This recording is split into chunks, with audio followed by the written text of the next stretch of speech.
Our first story begins with a group of urban explorers, eager to document the decaying beauty of an abandoned theme park hidden deep in the woods. The park had been closed for decades, its rides rusting and overgrown with vines. The explorers, armed with cameras and flashlights, were excited to capture the eerie beauty of the place. Among them was Alex, a thrill-seeker with a love for the macabre. As they ventured deeper into the park, they stumbled upon an old, forgotten carousel. The horses were cracked and faded, their once bright colours dulled by time. But what caught Alex's attention was the carousel's music, faint but unmistakable, playing from an old rusty speaker. It was a haunting melody, one that seemed to echo through the trees, growing louder as they approached. The horror ambient of the park grew thick, the air heavy with an unnatural silence. The explorers exchanged uneasy glances, but Alex was undeterred. He insisted on taking a closer look, drawn to the carousel like a moth to a flame. As he stepped onto the platform, the carousel suddenly sprang to life, the horses lurching forward as the music swelled to a deafening crescendo.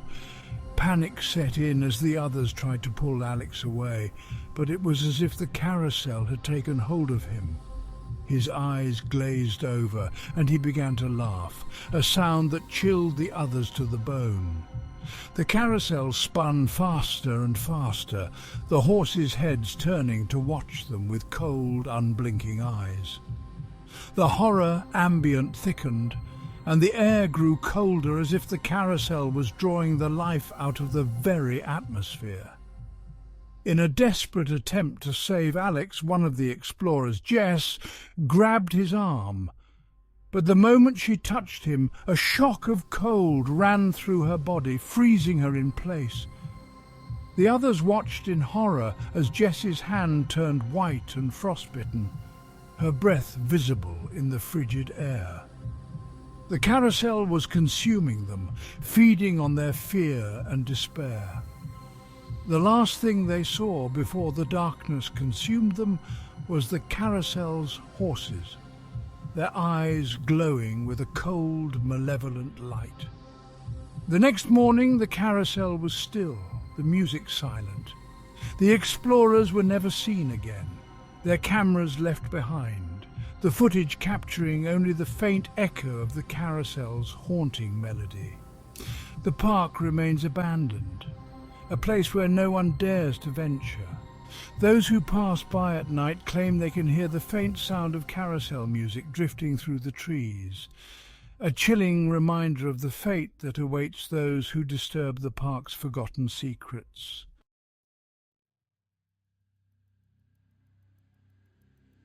Our second story takes us to the heart of the abandoned theme park, where a dilapidated funhouse stands as a grim reminder of the park's former glory. The funhouse was once a place of laughter and joy, filled with mirrors, spinning tunnels and rooms designed to disorient and delight. But now it was a place of shadows and silence, its walls echoing with the memories of those who had passed through its halls. Years after the park closed, a group of paranormal investigators, intrigued by the dark history of the park, decided to explore the funhouse. They had heard stories of ghostly apparitions and strange occurrences, and they were determined to capture evidence of the supernatural. Among them was Sarah, a skeptic who believed that every haunting had a logical explanation. As they entered the funhouse, the air grew thick with an oppressive horror ambience, the atmosphere heavy with a sense of dread. The mirrors were cracked and distorted, reflecting not only their own images but something else, figures that shouldn't have been there, shadows that moved independently of their own. The investigators exchanged uneasy glances, but they pressed on, determined to uncover the truth. As they moved deeper into the funhouse, the distortions in the mirrors grew more pronounced. The reflections twisted and warped, showing them things that couldn't possibly be real. Decayed versions of themselves, their faces twisted in agony, their eyes hollow and empty. The funhouse seemed to be alive, feeding on their fears, distorting reality itself. Suddenly the mirrors shattered, the sound echoing through the halls like a gunshot. The lights flickered and went out, plunging the funhouse into darkness. The investigators' flashlights flickered as if struggling to stay on, casting long, eerie shadows across the walls. The funhouse was no longer a place of amusement. It had become a nightmare, a place where reality and illusion blurred into one. In the pitch-black darkness, Sarah felt something brush past her, cold and clammy, like a hand reaching out from the grave.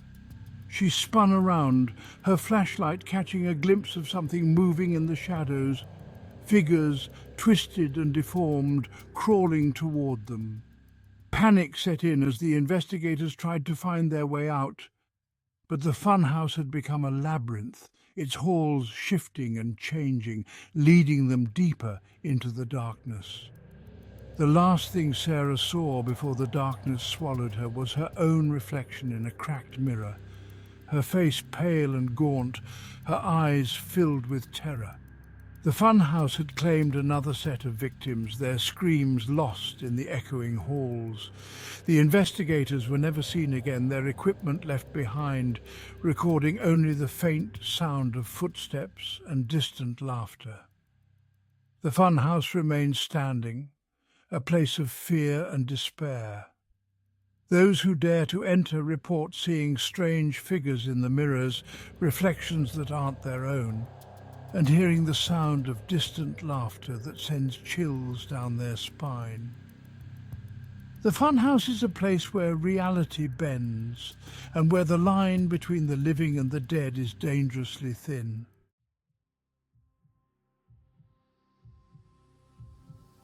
Our third story takes us to the towering remains of a once thrilling roller coaster, now rusted and overgrown with ivy. The coaster was the park's main attraction, known for its steep drops and sharp turns that left riders breathless with excitement. But after the park closed, the roller coaster became a place of darkness, its tracks leading nowhere but into the depths of despair. A group of thrill-seekers, eager to experience the adrenaline rush of the abandoned coaster, decided to climb the tracks one night. Among them was Tom, a daredevil who had always sought out the most dangerous stunts. They reached the top of the first drop, the highest point of the coaster, and looked out over the park. The decaying rides and silent pathways illuminated by the pale light of the moon. The horror ambient of the park was palpable, the air heavy with a sense of foreboding. As they sat at the top of the drop, the wind howling through the twisted metal, they felt a sudden jolt, a movement that shouldn't have been possible. The coaster, long since abandoned, seemed to come alive, the cars creaking and groaning as if they were being pulled along the tracks by an unseen force. Panic set in as the coaster began to move, slowly at first, then faster, the wind whipping through their hair as they hurtled down the first drop. The thrill-seekers clung to the rails, their screams lost in the roar of the wind. But this was no ordinary ride. The coaster seemed to take on a life of its own, the tracks twisting and turning in ways that defied physics, leading them deeper into the darkness. As they sped through the loops and corkscrews, the world around them began to change. The trees and sky faded away, replaced by a void of blackness, a cosmic horror that seemed to stretch on forever. The tracks ahead of them disappeared into the void, and the thrill-seekers realized with dawning terror that there was no way out. The coaster plunged into the darkness, the wind howling in their ears, and for a moment there was nothing but blackness and the sensation of falling. Then, without warning, the coaster came to a sudden stop, the cars screeching to a halt on a section of track that hung suspended in the void. The thrill-seekers were thrown forward, their bodies pinned against the restraints, but when they looked up, they saw something that made their blood run cold. The void was filled with shadows, figures that writhed and twisted, their forms barely distinguishable in the darkness. They reached out with long, clawed hands, their eyes glowing with a cold, malevolent light. The thrill-seekers tried to scream, but no sound came out. The shadows closed in around them, their touch like ice draining the warmth from their bodies. The last thing Tom saw before the darkness claimed him was the coaster's track, stretching on into the void, leading to nowhere but the depths of despair. The thrill-seekers were never seen again, their fate a mystery that haunted the park. The roller coaster stands silent now, its tracks rusted and decaying, but those who dare to climb it at night claim to hear the sound of cars racing along the track, followed by screams that fade into the void.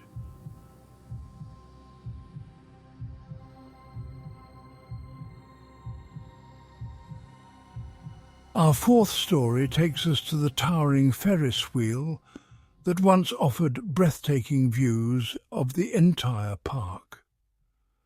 The wheel, now rusted and overgrown, stands as a silent sentinel over the decaying rides below. The Ferris wheel was once a symbol of joy and wonder, but now it is a place of darkness where the past refuses to rest. One evening, a group of friends decided to climb the Ferris wheel, hoping to catch a glimpse of the sunset from the top. Among them was Lisa, a photographer eager to capture the eerie beauty of the abandoned park. As they climbed, the horror ambience of the park grew thicker, the air heavy with a sense of dread. The Ferris wheel groaned and creaked under their weight, the metal rusted and unstable. When they reached the top, they were greeted by a breathtaking view of the park, bathed in the golden light of the setting sun. But as the sun dipped below the horizon, the park was plunged into darkness, and the air grew cold, a chill that cut through them like a knife. The Ferris wheel began to move, slowly at first, then faster, the cars swaying in the wind. Panic set in as the wheel picked up speed, the ground below them spinning into a blur. The friends clung to the metal bars, their knuckles white with fear. But as they looked out over the park, they noticed something strange. Figures moving through the shadows, their forms barely visible in the fading light. The figures moved with purpose, their eyes glowing with a cold, malevolent light. Lisa raised her camera to capture the scene, but when she looked through the viewfinder, she saw something that made her blood run cold. The figures were not just shadows, they were people, or what was left of them. Their faces were twisted in agony, their eyes hollow and empty, and they were all looking directly at her. The Ferris wheel continued to spin faster and faster, the world below them a blur of shadows and darkness.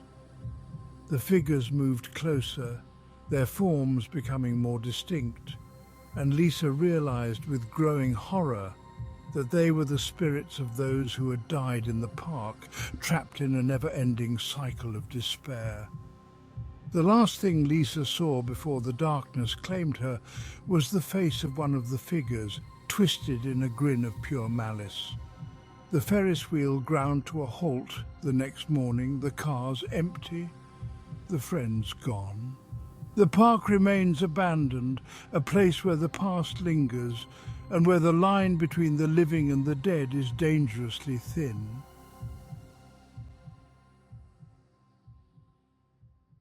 Our fifth and final story takes us to an abandoned fun fair that once brought joy to countless children. The fun fair, now a place of decay and despair, stands as a haunting reminder of the past. The rides are rusted and broken, the stalls empty and silent, and the air is thick with the scent of rot and decay. A group of ghost hunters, drawn by the stories of the Haunted Funfair, decided to spend the night there, hoping to capture evidence of the paranormal. Among them was David, a seasoned investigator who had seen it all, or so he thought. The funfair was a place of dark history, where accidents had claimed the lives of several children, and where their spirits were said to linger, trapped in a place they could never leave. As the night wore on, the ghost hunters set up their equipment, eager to document the strange occurrences that had been reported. The horror ambient of the funfair was thick, the air heavy with a sense of dread. The rides, long since abandoned, creaked and groaned in the wind as if they were still trying to operate. The investigators felt a growing sense of unease, but they pressed on, determined to uncover the truth. Suddenly the funfair came to life. The rides, long dormant, began to move on their own, the merry-go-round spinning, the bumper cars jolting forward and the Ferris wheel turning slowly in the distance. The ghost hunters were frozen in place, their cameras capturing the eerie scene as the funfair seemed to awaken from its slumber. But as the ride spun, the ghost hunters began to see figures. Children, their forms pale and translucent, standing by the rides, watching them with hollow eyes. The children moved silently, their faces devoid of emotion, and as they approached, the air grew colder, the horror ambient thickening until it was almost suffocating. David tried to communicate with the spirits, but the children remained silent, their eyes filled with a sorrow that defied explanation. The rides continued to spin, faster and faster, the music from the merry-go-round echoing through the funfair like a haunting lullaby. The ghost hunters felt a growing sense of dread, realizing too late that they had awakened something that should have been left alone. The last thing David saw before the darkness claimed him was the face of a little girl. Her eyes filled with tears, her mouth opening in a silent scream. The funfair was found the next morning, silent and still, the ghost hunters' equipment scattered across the ground. They were never seen again, their fate a mystery that haunts the park to this day. The funfair remains a place of fear and despair, where the spirits of the lost children linger, trapped in a place they can never leave. Those who dare to visit report seeing the rides move on their own, hearing the faint sound of laughter and feeling the cold touch of a child's hand. The funfair is a place where the past refuses to rest, and where the line between the living and the dead is forever blurred.